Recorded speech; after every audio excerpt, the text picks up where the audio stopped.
amis na Congo Kinshasa, Congo Brazzaville, partout dans le monde. Au bazwami liboso ba etando na bango pona kolanda mokolo na lelo émission na biso.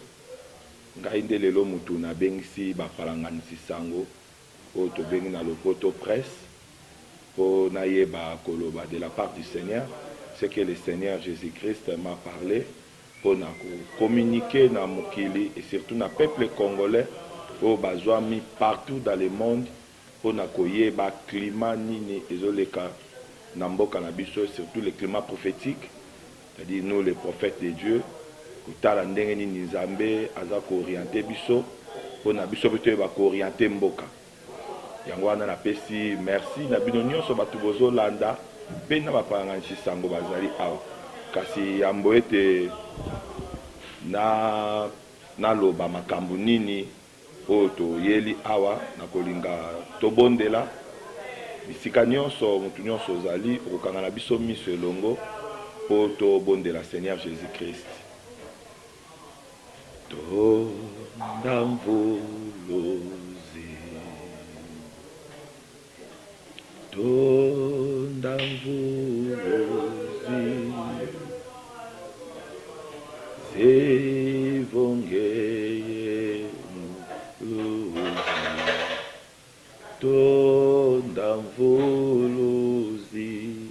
Père, au nom de Jésus, je te loue, je te glorifie.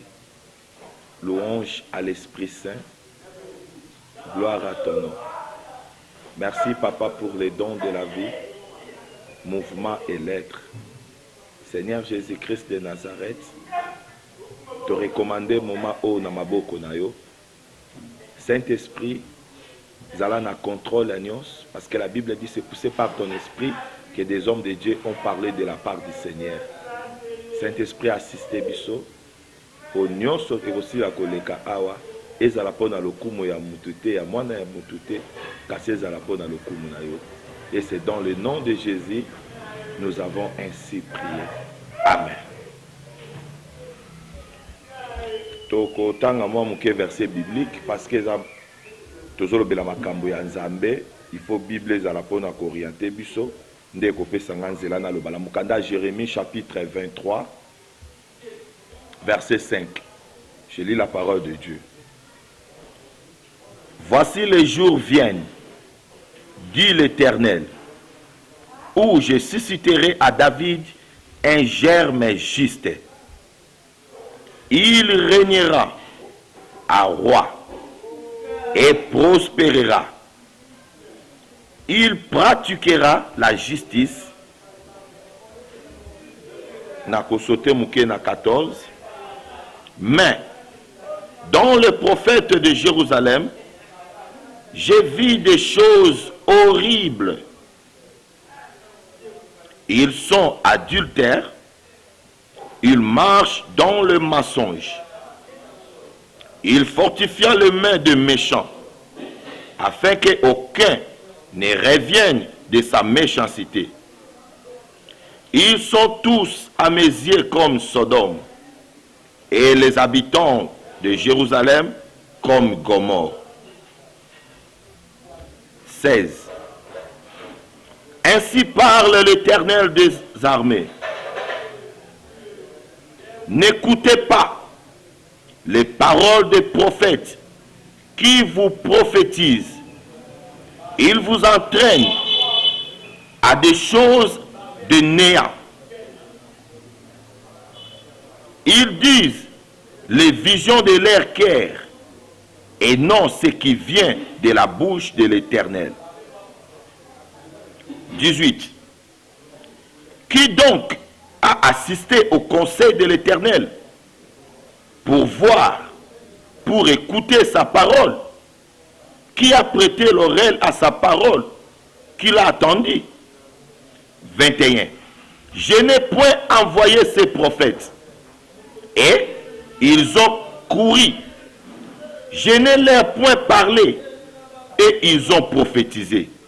S'ils avaient assisté à mon conseil, ils auraient dû faire attendre mes paroles à mon peuple, et le faire revenir de leur mauvaise voie, de la méchanceté de leur action.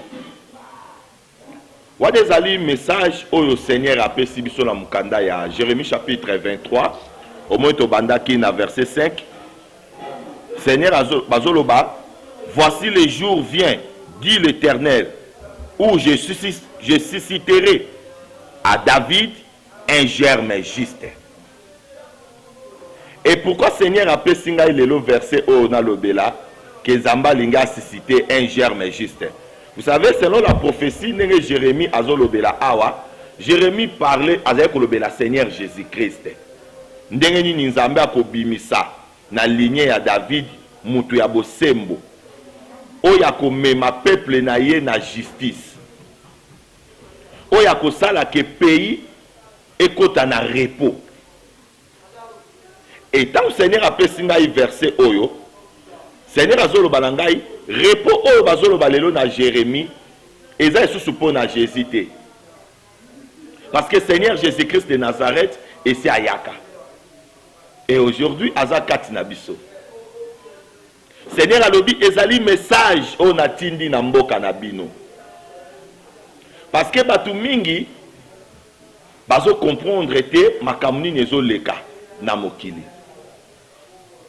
Na loba kambala na mbala Congo ezali mboka moko sacré. Congo ezali mboka ya ba prophète. Ba prophète yote basakola kana makanisi to makambo e matie na mutema non.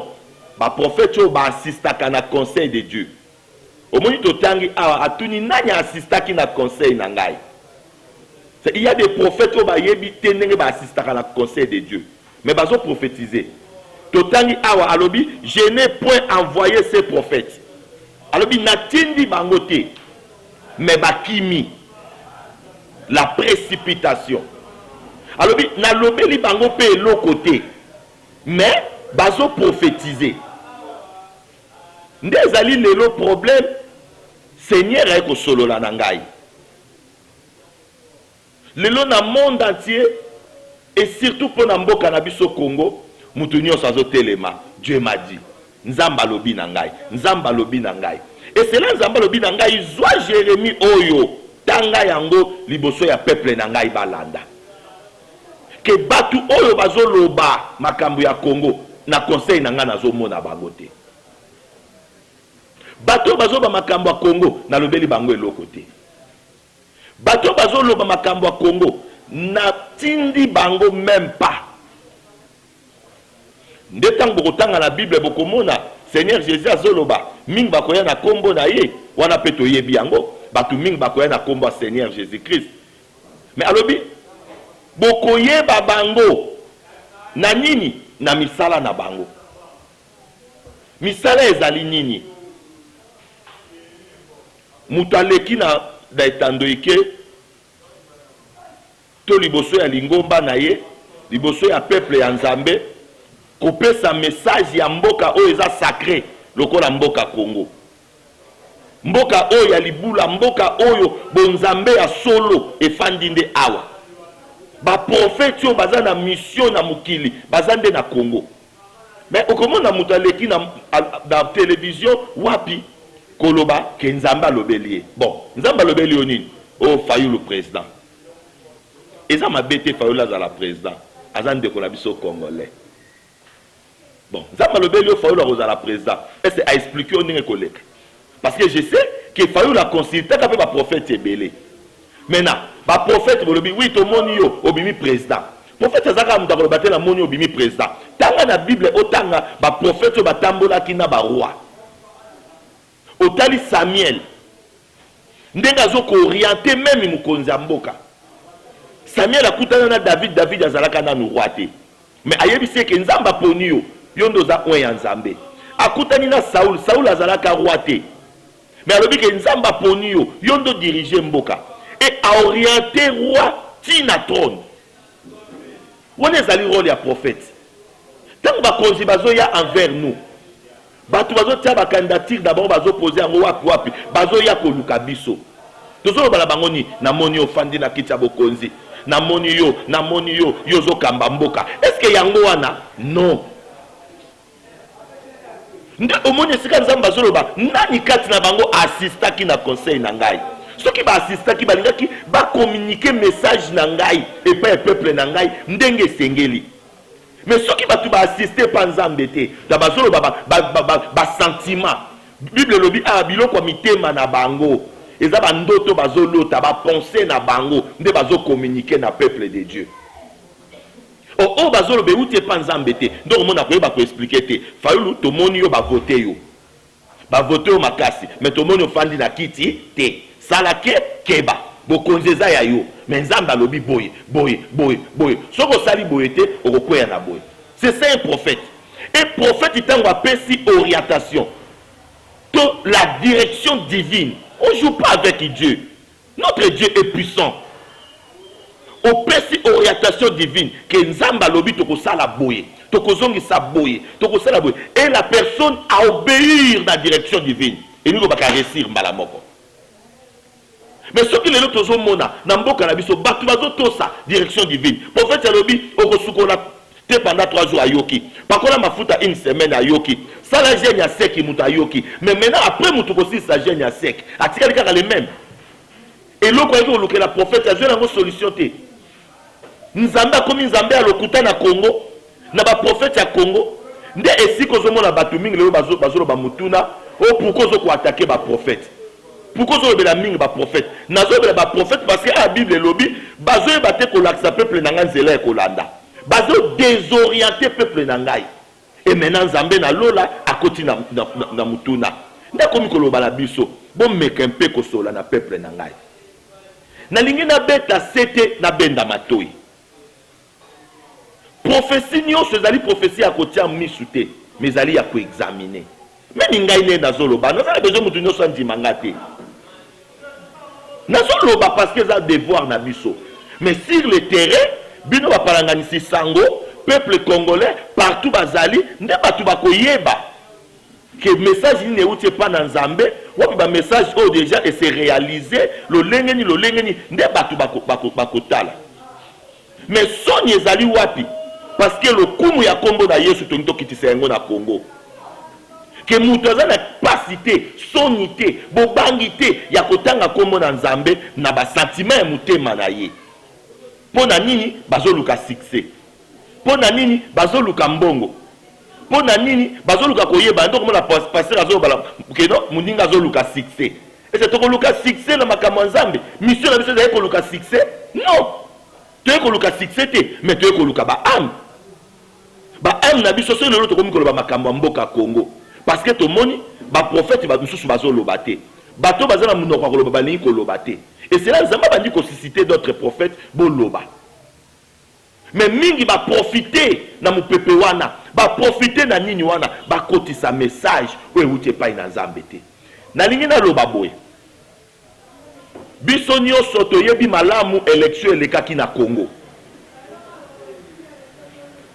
Fayulu ba voter ye, Félix ba voter ye, Oyo boye ba voter ye, mais mutabimaki na ba voix ebele, peuple congolais sali nini ayebi.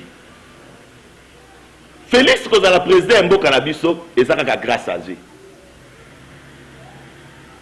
Boyebi grâce ezali selon la définition ezali chose imméritée. Par là, vous comprenez le qu'on dit prophète à lobby. Qu'il est président par la grâce. So grâce c'est des choses nini imméritées. C'est-à-dire à mériter qui a ngoté mais à jouer yango.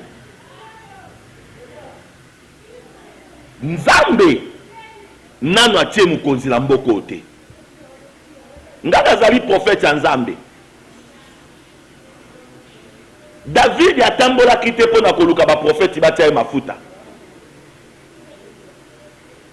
Kasi Nzambe nde abengaki ba prophète bakende koluka David pendant que bazo kundaye pendant que bazo bomba ye parce que tozana eloko mo eleka na Congo awa ke bakundi ninya mutu mo bende ba votaki mais oya lekeza mutu mususu bon c'est pas grave ngai na leka na ba makambo wana te na tikala kozala candidat na sala na makambo ba élection wana te mais oyo sengeli na lobela bino soki Nzambe na lola atelemi alobi ke ngai na poni micro oyo et matalikolo soki ngai mutu na mokili na telemi pona kitisa micro na matisa mbunda donc okate parce que mutu akoki kobunda loboko Nzambe azali te Balam na balaki batelemi ba maudire Israël.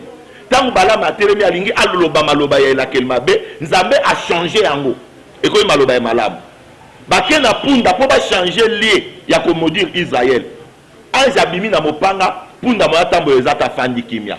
Babeti punda boy, babeti eti punda loba. Mbala liboso na Bible punda loba. Alobi chef ngana to sakayo. Partout tinda ngana kendaka. Mais tala on nazo mona liboso mo ena leka ezate soko bomangai. Botala makoki ya Nzambe. Nanga azali nani liboso na Nzambe? Kabila azali nani liboso na Nzambe? Mutaleki Nzambe la makasi azali te. Bokotuna pourquoi prophète alobi bongo? C'est quand ndimi bokonza Félix na kondimaka yango te. Na kondimaka yango te ata batenga singa na kingo. Na kondimaka yango te. Mais na yebi afandi wana par la grâce. Eza na grâce moko sa oyebi batumi babimi na prison. Babimi si badio mindongala, babimi si banani, est-ce basi si babimi na bango peine na bango? Non. Bazui grâce présidentielle. Vous comprenez? Que ce tozongi na mibeko, il faut pas aller en prison. Mais pour nani bazali lo libanda parce que basali bango grâce. Ba prisonnier bazui grâce yango babimi. C'est pareil avec Fatih Félix Tshisekedi. Et ça ndenge moko que ba voter la bango ye gravité pour être clair. Ba voter la bango ye gravité mais le là président le loi fandi na kiti lokola mukonzi mboka malgré ba voter na bango e gravité muto ba voter mingi le loi fandi na bokonzi te mais loko ni esali Félix afanda wana eza grâce moko basali kasi bobimisa Nzambe na kati po batu mingi bakanga verset oyo que toute autorité vient de Dieu. Lelo na lingina lobela bino boye Félix a eu place sur le président Mbokao. Na grâce. Mais Ali quitte na été.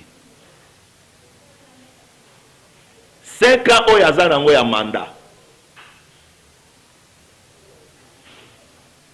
Et ça 5 ans moko mitwe kozana se makolikolo. Pourquoi j'ai dit ça? Et loko penze kozalate. Akobundala ndenge na ye na mayele na ye kasa osali eloko te. Omoni Kabila tango azwaki bokonzi na 17 ans soki 18 ans asali abundi pe mwa tonga asala boye mais tango abimi bo comprendre que Kabila asali eloko te. C'est pareil avec Félix. Akobunda sala o esengela sala mais toko kita lisusu 5 ans oyo azui eze le côté et Seigneur alobi na ngai boye après Félix toko zo lisusu mukonzi moko kasi mukonzi o toko zo ako risquer ce qui est bezalité à kokufa aussi sa mandat n'est pété.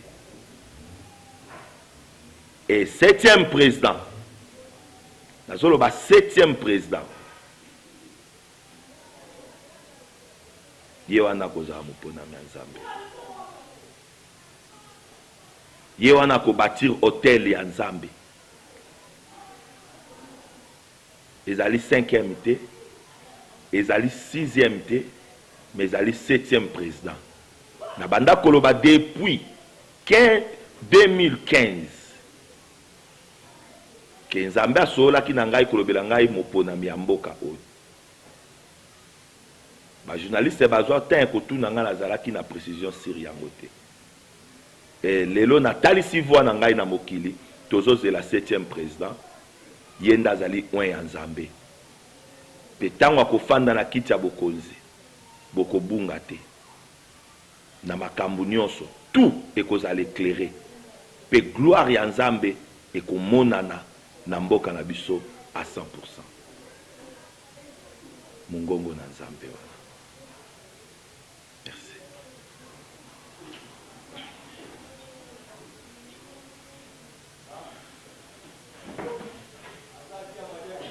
téléspectateurs de Nicolas Mokonzi TV. Question na ngeza boy. Namoni yo na landi message na yo zo beta sete mingi na ba prophète oyo ba assisté qui na conseil ensemble. Par là kokoko yeba banani ba prophète nini oyo ba assisté qui na conseil wana question ko koki expliquer biso bango parce que il y a ba prophète oyo déjà bazo pesa. Ah yo le bina biso ke ozondima mokonzi ya fatite eza grâce de vous place.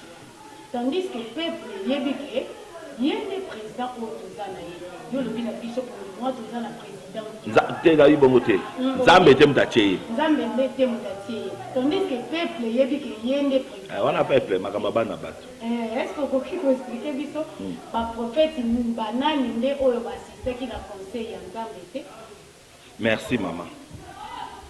Eloko na ngana loba idée moyaki na tuno question mais ngana za na droit wana te po na sali musalo mingi mais eloko na koloba no muke oza mopalanganisi sango mama omoni bino nyonso nde na fai na bino lelo naza pasteur soki na te ifo na te ape bino muke ntango bokozonga kobénéficie eza bongo te merci omoni soko oyambi musicien mokili yo tobengaka alanga générique na biso musicien mokili to banani yo toyebi bango nyonso eza différent na oyamba biso basali na Nzambe ntango bozosola na biso soki mpe bino bokoki koloba malamu te mpo na kolimbola na peuple ya Nzambe bazoyoka mokolo tokorendre compte epai ya Nzambe na tribunal ya Nzambe bino mpe bokosamba parce que boza na vérité mais bolobi te bobeti mpe kaka bosala mpe na moto yango mpe mission mais botuni ye makambo wana te parce que sinon kotuna nga makambo boye te kokende nga makambo boye te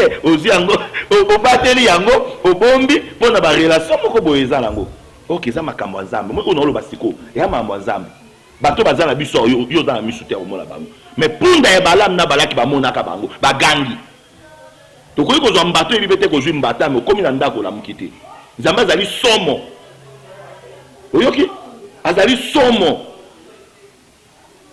eloko nga na koloba na yo kende na chaîne oyo Nazarien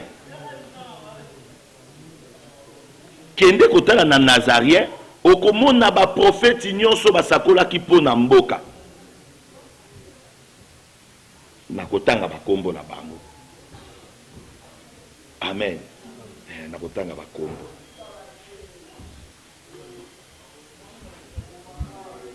mwana ya mwasi Rebeka akasi bino so boyebi ye bato etambo yebi prophétie apesaki ekokisami mais faulu bavotaki eto bavotaki ete vous comprendre hein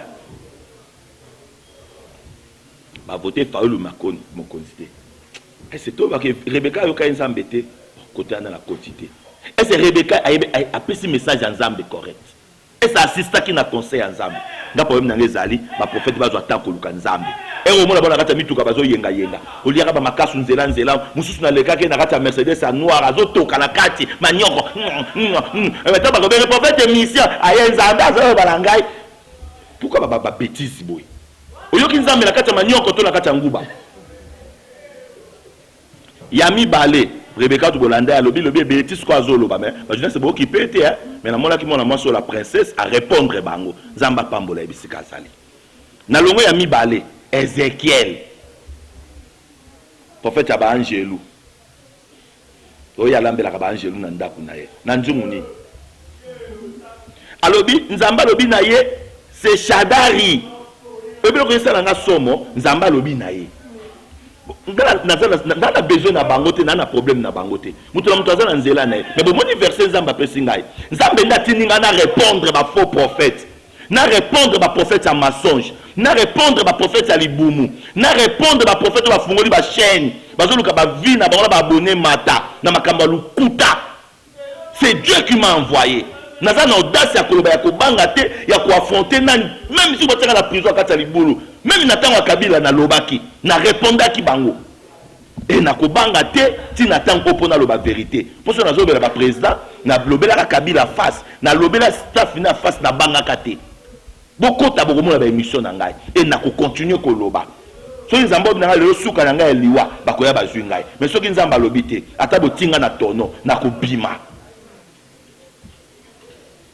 alobaki soki Shadari à l'équipe président ya mboko te ye azui Bible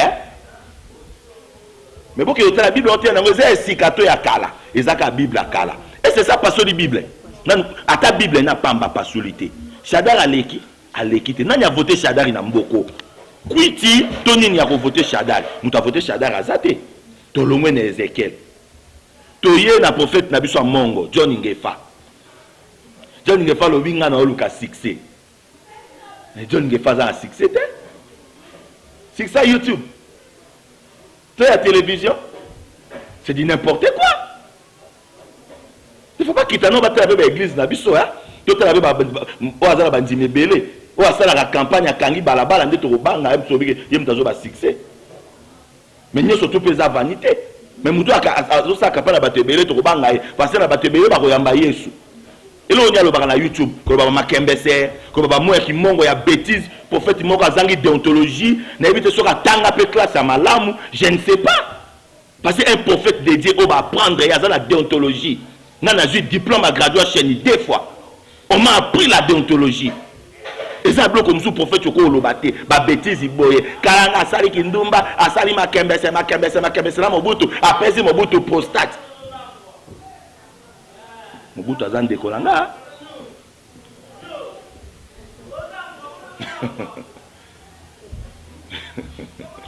donc ça donc juste une dernière question parce que qui m'a fait na sima ya temps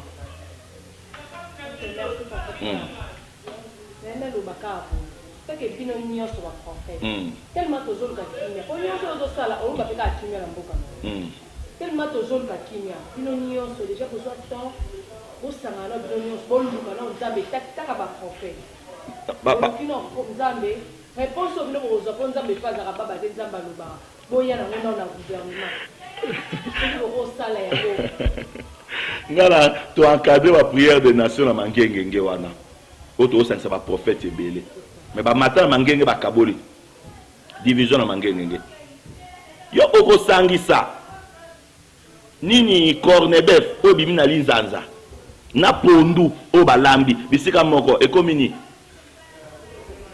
corne pondu ou pondu mwamba et c'est ba ko sangisa molili na lumière muto azui na décision asala libumu na aboko la banda na mensonge yo so tango eto sangisa to luka vrai Dieu to zo vérité non na personne ndakisa prophète o bakanga muyibi o balasaka na télévision nani oyo o nani o prophète o apakola nani oyo Denis Lesi ozo bandanga Denis Lesi akeko zo mbongo na epa Kabila eloko kabola NRC bwebelo kabola NRC si mbongo prière des nations peut-être bato baye baraté NRC Denis Lesi kufela kanini bangefa alongo la NRC pona nilikamba mbongo te akilo wali kamba mbongo dans le covid de Nias zo mela bambongo nde conflit sike bandale lo NRC za pondu et anase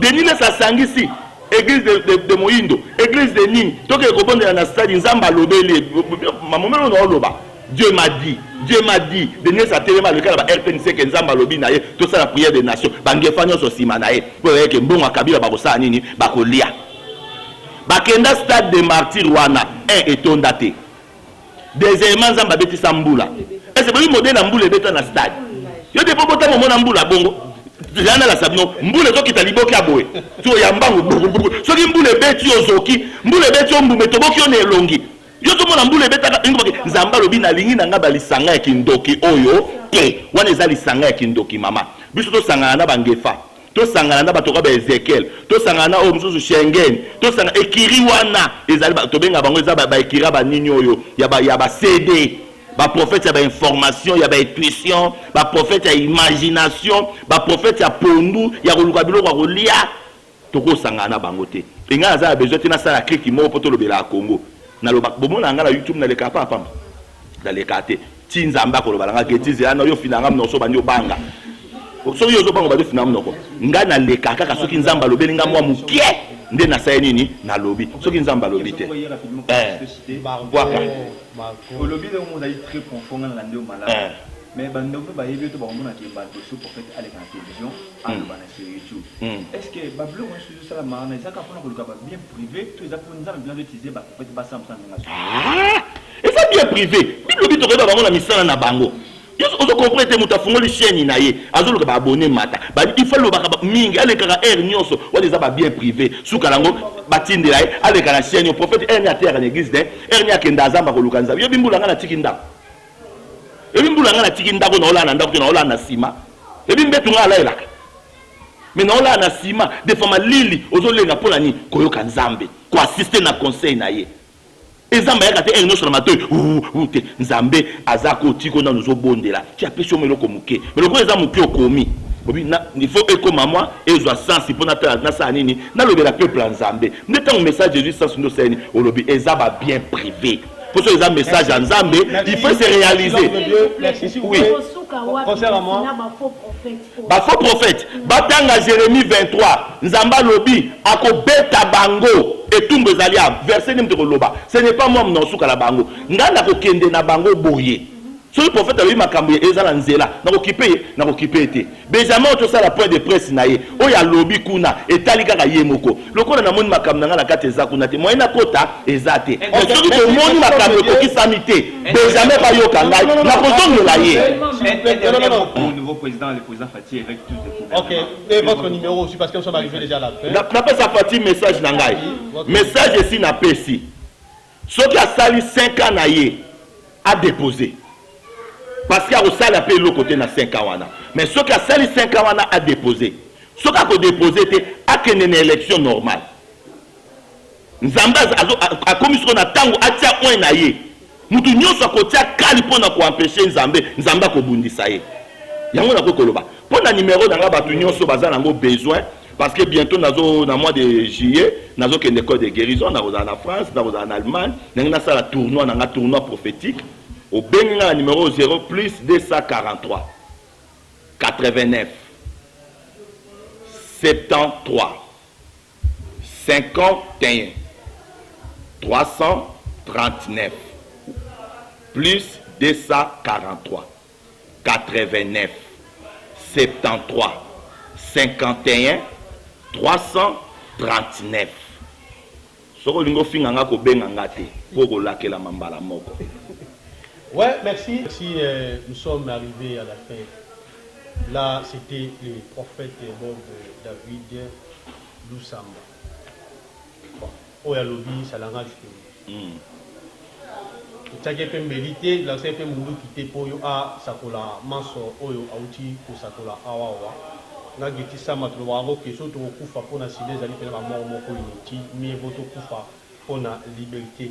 Mais ceux qui commencent à mosiala na nzambe aza ko se permettre na danger nyonso koloba makambo o batu mingi ba ko zango pe atia on anéantir ya bombi ya bangi eza facilité, c'est pas vraiment du gâteau. Donc nazaki nga morote nazaki na Tania Ndongala nazaki nga moko te na Laetitia Ndongala nazaki bongo na Deji Botei na Margot Ndame on lui déjà posé la question belé. La question est plus sur la question belé. Bon, on a invité ceux qui dans vos commentaires il y a qui font la mission comme journaliste, il y a petit tout ça la Margot rapidement aussi. Merci Getty Samba, merci à vous qui nous suivez parce que partout ça fait un grand plaisir. Donc Madame Prophète à l'objet, j'espère qu'elle a déjà tout. Il a encore marché zaté et je dépend de la mission de Otoyoki, ne pas parler, c'est plus mieux, c'est qui est plus possible faire. Donc maintenant parce que on a fait ce qu'on appelle la réalité, la Madame Prophète. Alors c'est ça que je peux vous dire. Merci Margot Tania. La nyonso prophète David azoloba o ngana comprendre déjà ezaki yete ezaka nzambe nde abandelo lo bakati contre peuple ezito ya belanda biso bango nde bakomprendre banani nde bazotambola na bisolo na bonzambe na banani donc toyebaka banani nde tokoyokela oyo tokoyoka komake maloba oyo ezowuta vraiment ya pa nzambe donc c'est un peu ça ongani. Merci Laetitia Ndongala na Nadège Beauté. Kaka kombo na yo Yesu na elikya nanga na kozwelonga na kombo na Kristo mokonzi Éternel Dieu des armées, Dieu tout-puissant, na pambolio. Merci pour la présence na yo. Merci pour na bassin ange na yo. Merci pour na mkolo malamu. Merci pour na bana na yo. Merci pour na baignon so bazaye kolanda. Le kumu ezonge pai na yo nzambe. Pambola mboka au Congo. Pambola mabele na biso. Pambola bana ya Congo. C'est dans le nom de Jésus-Christ de Nazareth, nous avons ainsi prié. Amen. Amen. Merci